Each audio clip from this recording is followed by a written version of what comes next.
The Los Angeles Rams suffered their first loss in this season in Week 4 to a divisional rival in the Arizona Cardinals.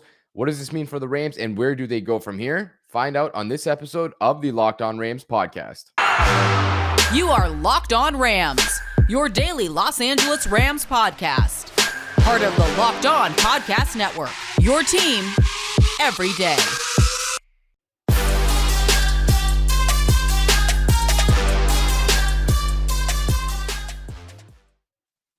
Rams Nation, what is going on? As always, it is your boy, your host, Sosa Kremenjas. I'm a fantasy analyst at PFF and your host here at the Locked On Rams podcast, your number one daily podcast covering the Los Angeles Rams and part of the Locked On Podcast Network. Before we dive into this game recap, because we got a lot to talk about, as I mentioned in the intro there, the Rams lost their first game of the season, their first divisional game as well, to the Arizona Cardinals, who are now on top of the NFC West by themselves at 4-0. The Rams dropped to 3-1. Wanted to quickly tell you guys, thank you so much for always making us your first listen of the day here at the Locked On Rams pod. Now we can dive into this recap and really just start from the top and work our way down. There's a lot to discuss and unpack in this performance. The Rams ultimately lost this game 37-20, though 7 points were a garbage time point. So you could really consider this a 37-13 beatdown. The Rams looked terrible in this contest, whether you were looking at it from the offensive perspective, the defense, the coaching staff, the offensive coaches, the defensive coaches. It did not matter. This game was bad. This is a forgettable experience for the Rams. There's no doubt about that. And ultimately, it was bad from Matthew Stafford at that quarterback spot to anybody. Wide receiver Cooper Kupp had his worst game this season, some drops. Didn't look like he really felt comfortable in this game. And of course, the defense, anytime you're giving up 40 points in a game or nearly 40 points, you did not have a good performance. So we'll dive in with this offense first. And like I mentioned, Matthew Stafford, not a good day. I mean, statistically, it was okay. 26 for 41, 280 yards, 6.8 yards per attempt, 2 touchdowns, and then 1 interception. But it was not good. He was inaccurate in this contest. There was maybe 6 or 7 throws where he just was way too high, way too low, way too far to the right, the left, whatever the case was. And 2 of those could have been for touchdowns, maybe 3 of them. The one, the interception, was a deep shot to Deshaun Jackson, where it just felt like Stafford got a little bit too greedy in this game and pushed the ball where he shouldn't have. And ultimately, there was probably still a shot for that one to work out. But once again, it seems like a theme that's kind of reoccurring here. Stafford just undersold Jackson on that deep route. He didn't put enough air on it. He didn't put it out far enough, and it allowed Byron Murphy, the cornerback, to come and undercut the route and get a long interception, which was basically an arm punt. That's what they call it.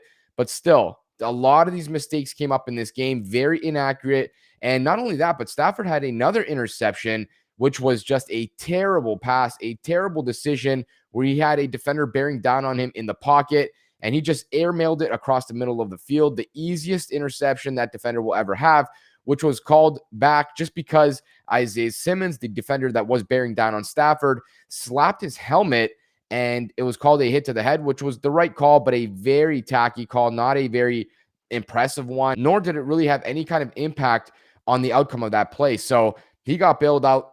That was a forgettable performance for Stafford, his worst with the Rams thus far. There is no question about that. You got to put that one behind you. Moving on to the running game, though, the Rams were awesome when it came to the running game. And that sparks the question, why did they not run the ball more? You look at Darrell Henderson, who had the majority of the work in this game, 14 carries, 89 rushing yards, averaged 6.4 yards per carry. Sony Michel, not a good performance, 3 carries, 11 yards, an average of 3.7 yards per carry. And he had a fumble on the own 25-yard line for the Rams there that allowed the Cardinals to recover, of course, and score immediately thereafter, which I believe it was a touchdown as well. Not good. You cannot fumble the ball. You cannot put the ball on the ground, especially when you're trying to give yourself a little bit more playing time when you're in this timeshare with Darrell Henderson, which, let's be honest now, it looks like it's Henderson's job. There is no doubt about it. And I talked about that on the Friday episode last week. I thought Henderson was going to return to that RB1 status and have a lot of those carries again, play the majority of the snaps. And 1 week after missing week 3, it looks like he's 100% ready to go. He looked awesome in this game. It looks like he's running a little bit slow still this season, and I'm not really sure what we can attribute that to, but he looked good. I mean, his vision was good in this contest. He looked comfortable. Obviously, he had a big role, But again, Sean McVay not running the ball enough in this contest. The Rams were ripping off 7, 9, 12-yard, 15-yard runs, and then McVay would go an entire drive of 7, 8, 9 plays, straight up calling pass play after pass play, no runs. It was very, very weird. Of course, we've talked about this many times on this podcast while I've been the host, probably even before me when Brad was the host as well. Sean McVay getting away from the running game way too often. The offensive line was dominating all game. It felt like the Rams could have just called run after run after run and forced the Cardinals to stop them, which they did not do, of course. There was a couple of drives where they were getting in their groove and they would call a few run plays and get 30 yards in 4 plays and then just go away from it and never go back to it. And I'm not really sure if they just wanted Henderson to stay healthy and didn't want to overwork him back in his first game or what the case was, but it seemed like a bad game plan from Sean McVay. And we're going to talk more about that in the final segment because there was some decisions that I simply could not agree with from him in this contest. Moving on to the receivers, not a great performance from these guys. I mean, Van Jefferson, great game, 7 targets, pulled in all of those, 7 for receptions, 104 yards, and 1 touchdown. So clearly a good game for him. Outside of him, though, there was not much of an impact from any of these guys. Cooper Kupp targeted 13 times, only 5 receptions for 64 yards. Not great. Tyler Higbee, 4 receptions, 36 yards. Robert Woods, I want to say he had about 50 yards and a touchdown, majority of which came in garbage time. So nobody really stepped up in this room outside of Van Jefferson. And this was another issue with Stafford in this game. He locks on to Cooper Kupp way too often. And I get it. They've been amazing so far. They've been arguably the best quarterback-wide receiver connection through the first 3 or 4 games this season. But at the same time, it's just too much. I mean, you got guys like Robert Woods, Van Jefferson, Deshaun Jackson, Tyler Higbee, Darrell Henderson, all these different players, an embarrassment of riches really at those skill positions for the Rams. And they're not really utilizing any of these guys, it feels like, not nearly enough as much as they should be, in my opinion. And of course, that's problematic because the Rams are not only paying these guys a lot of money, they're not only drafting them relatively high, but they're also good players. I mean, Robert Woods feels like a complete non-factor through 4 games, and you can see the frustration mounting and building for him every time he does catch a ball. You see him when he scored the touchdown, he whips the ball away. Maybe a little bit of frustration from this contest as well, but you see it continuously coming back where he just looks frustrated. And of course, he's never going to say anything because he's a very team-first player. He's a captain, but it just feels like he's not really being utilized. And a lot of these guys just aren't right now. And it feels like too much is going to Cooper Kupp. And the Cardinals had a good game plan to try and limit that. Of course, they came into this contest knowing that it was probably going to be the case. And Stafford just locks in on him way too much, especially in those big key moments where you're talking about third downs or in the red zone, places where you need conversions, you need catches. He needs to start looking elsewhere, in my opinion. And of course, this has been something that he's done over the course of his career. You look back to his time with Calvin Johnson, Megatron, he did that a lot. He locked on to Megatron a lot, and deservedly so. The guy's a Hall of Famer, great player, incredible player. But at the same time, there's a reason you have a bunch of weapons out there. You need to do a better job of utilizing these guys, in my opinion. We're going to pick up with this offensive line here in just a second. You guys can follow us on Twitter at QBsMEP, at Locked On Rams, and on YouTube at Locked On Rams. And I want to tell you about one of these sponsors for this episode here. This is a free app that everyone who drives, fills up on gas, needs to go get. It's called Get Upside. It is entirely free. You can go download it on the App Store, the Google Play Store right now. Entirely free. You're going to get 25 cents cash back for every gallon of gas that you fill up. Your first tank, you get up to 50 cents per gallon back. You can cash out anytime you want. Doesn't matter how. Straight to your bank account, PayPal, gift cards, however you prefer. The promo code is touchdown. Up to 25 cents cash back per gallon and up to 50 cents cash back for your first fill up, which you just can't go wrong if you're a person who drives. I mean, there's absolutely no reason why you shouldn't be getting free money back in your pocket. The promo code is touchdown. The app is called Get Upside. Go download it, entirely free. Now we could dive into this offensive line performance here. And again, these guys I thought had a good performance. I mean, when you look at the running game, it was sort of a tale of two halves. The running game, they were tremendous. I mean, the Rams were running all over the Cardinals, especially in that first half where they weren't really playing catch up. They felt like they were pretty much in the game, which they were. And when Sean McVay was getting into that groove where he would call 3 running plays in a row or 4 running plays out of 6 plays in a drive, those guys were creating a lot of movement off the ball, off the line of scrimmage, driving defenders back 5, 6, 7 yards down the field. And that led to Darrell Henderson having a huge contest as a rusher in his first game back here. You cannot complain about their performance there. And then you look at the other aspect of it, the pass protection standpoint. I thought they were solid there too. I mean, Stafford was not really pressured that much at the end of the game, maybe a little bit more, of course, but at the same time, the Cardinals know they're up by X amount of points, whether that's 3 scores, 3 touchdowns, 4 scores. They can sort of tee off, right? These guys are now comfortable. They don't have to play against the run.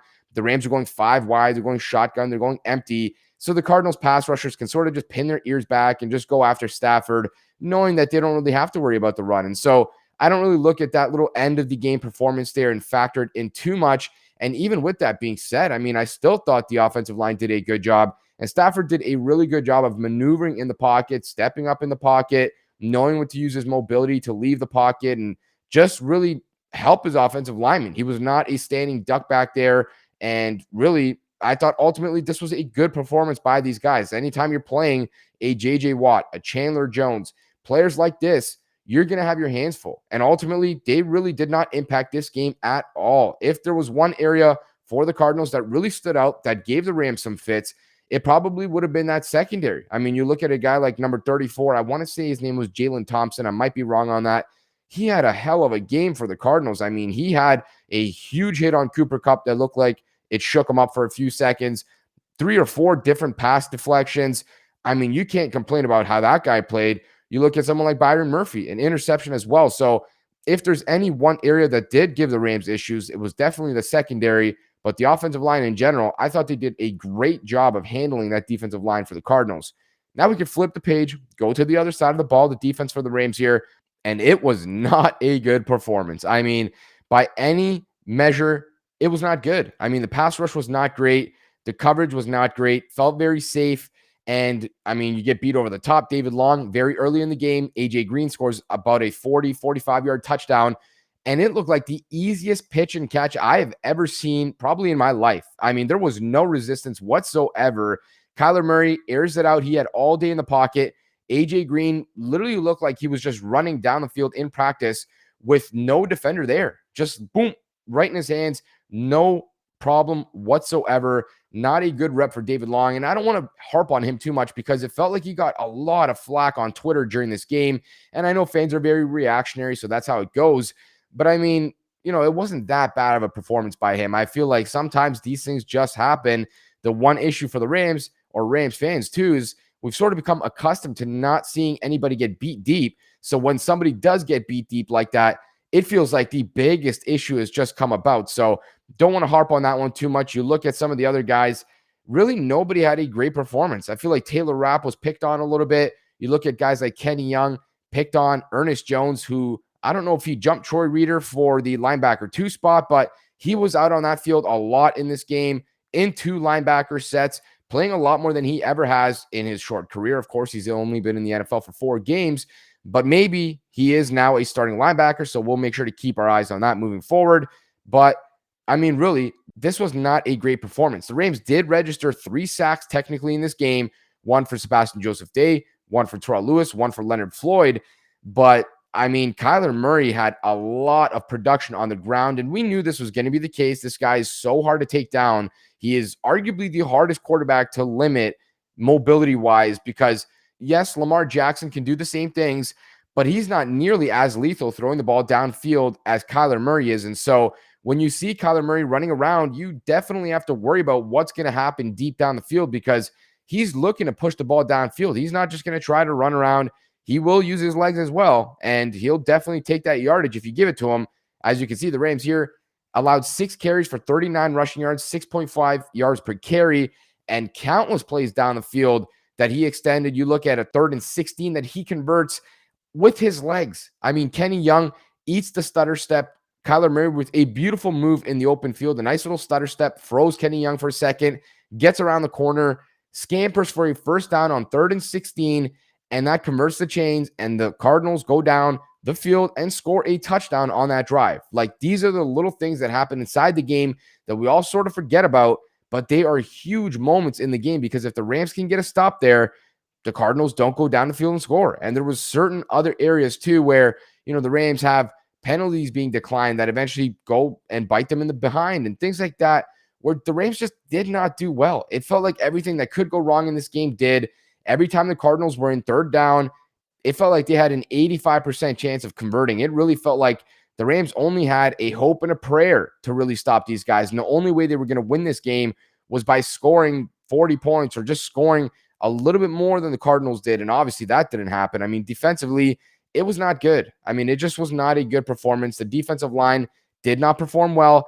The only one area that I would say they did okay was against the run. The Cardinals didn't do that much on the ground. Of course, the end of the game there, Chase Edmonds has a long scamper for 40 or so yards, which, is garbage time. It's not that big of an issue. But outside of that, I mean, they weren't that bad. James Conner averages 2.8 yards per carry. Someone like Edmonds, if you take away that 54-yard run, he only has about 70 yards on the ground, which still a good game for him. He's averaging, 8 yards per pop or something like that, which you'll take every time as a running back. But really, all in all, I felt like the defensive line did a solid job against the run. And then the one player on the defensive side of the ball that certainly stood out in this game, Jalen Ramsey. I mean, this guy was awesome in this contest, and he had maybe 3 pass deflections where it was him, DeAndre Hopkins, and you're looking at elite talent versus elite talent, 2 guys duking it out. You have to expect both guys to win certain battles. That's just kind of how the NFL goes when you're going elite versus elite.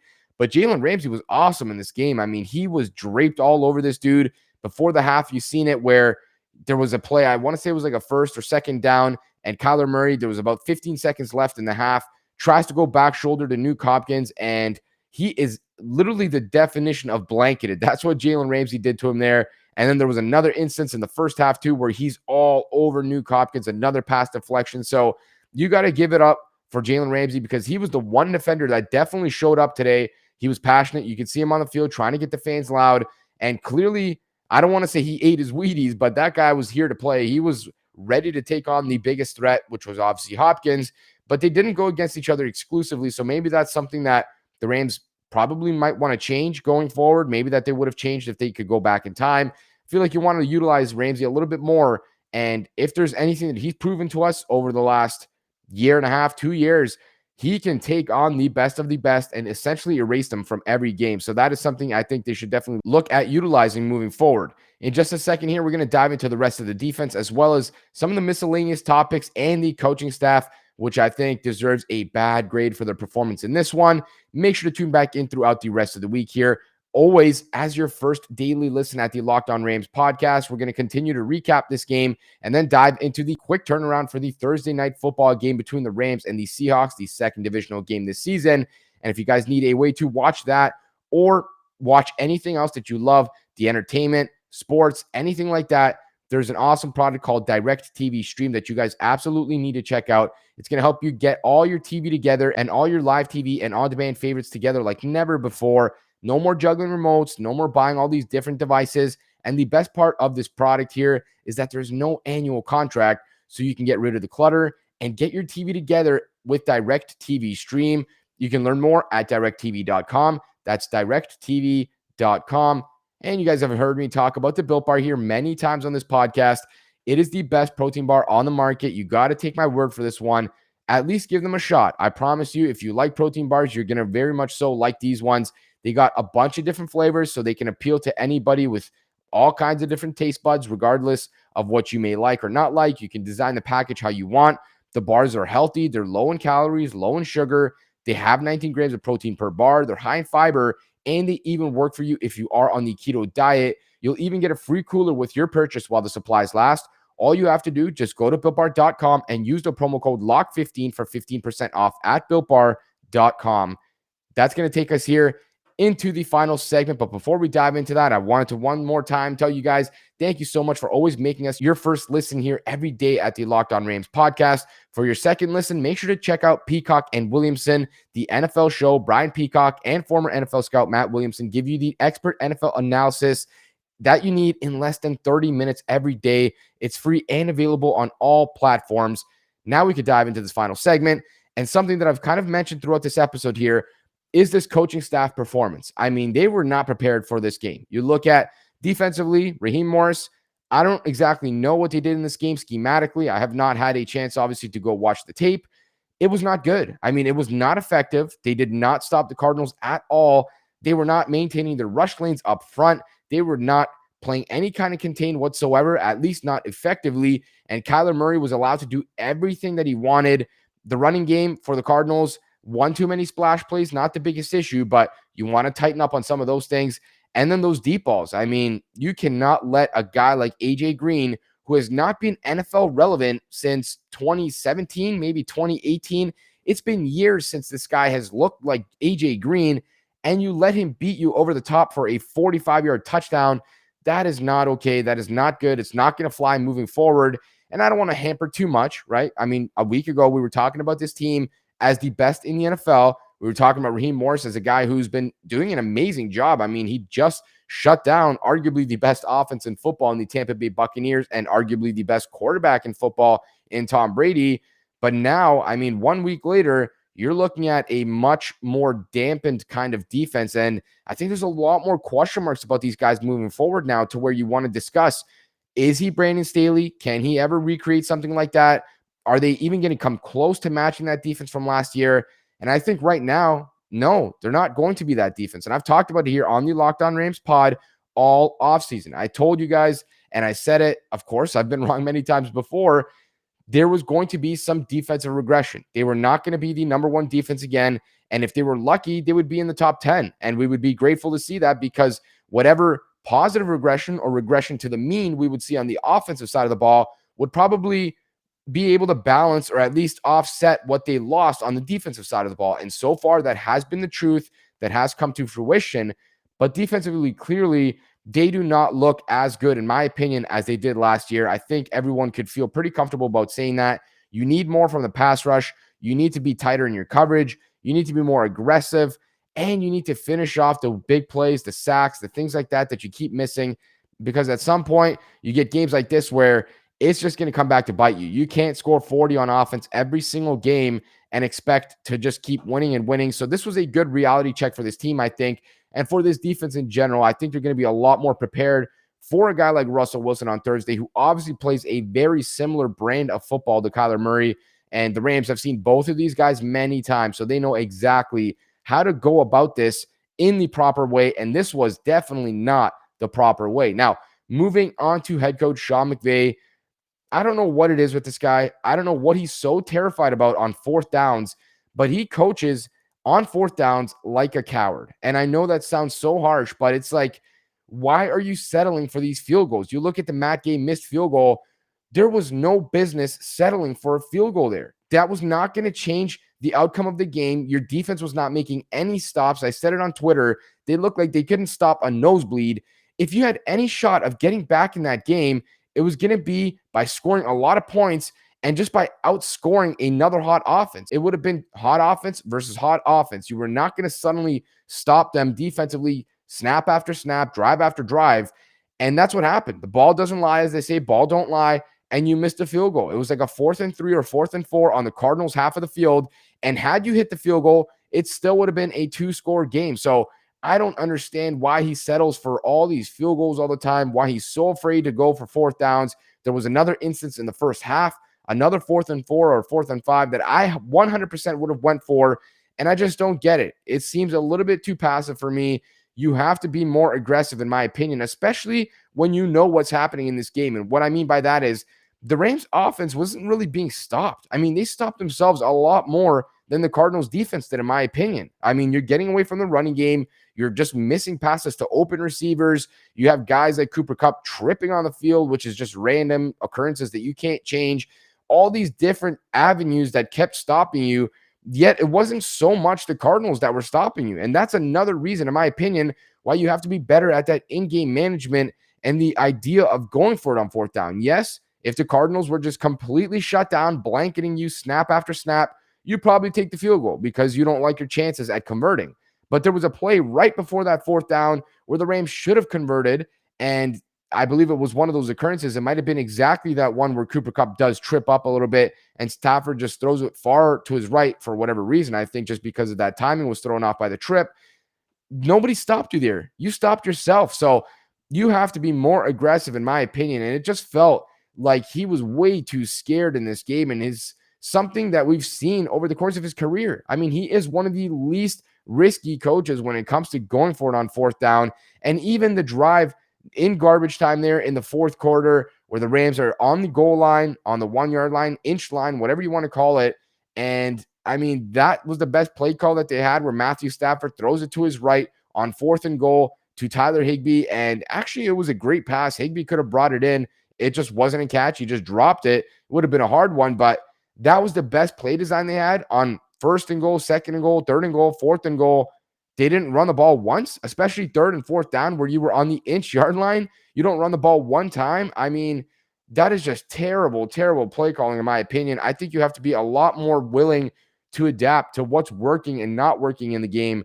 And ultimately, I think a lot of this has to fall on Sean McVay. Of course, it was bad for the Rams all in all. I mean, from the start to the finish, the players did not perform well. The coaches felt like their schemes were lacking in this game.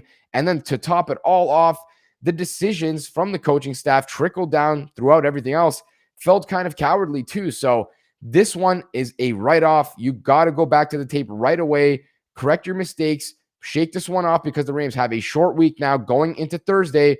You're going to be going against another divisional rival, another quarterback that is so hard to contain in the Seattle Seahawks and Russell Wilson, and you can't really afford to keep losing. I mean, 3-2 is not the end of the world if the Rams do lose the next one, but that is not the position you want to be in, especially after what just happened. You have to try to do a better job on Thursday, and I think the Rams have to basically just wash this one out, correct the mistakes really quickly, and focus their attention on the next one, because the next one is the most important one. This one is behind. It was a terrible performance by the Rams. Shout out to the Cardinals. I did not think they had this in them.